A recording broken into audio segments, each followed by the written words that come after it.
Okay, I'm gonna record this. This is the barn right here. This side's still in good shape. Might have to work on the wall a little bit, but you need to redo the whole top anyway, along with that floor system. That's what I was talking about, put beams in there.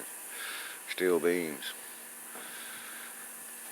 And save what wall is there and replace what it needs. But man, this thing's got concrete. I mean, it's really nice. It's big. This is it, and we'll just step right over here real quick. And there's water.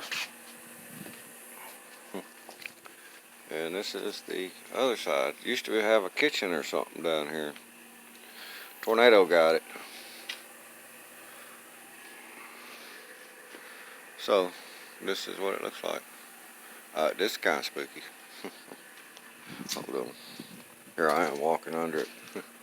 There you go. I just see, fix the walls,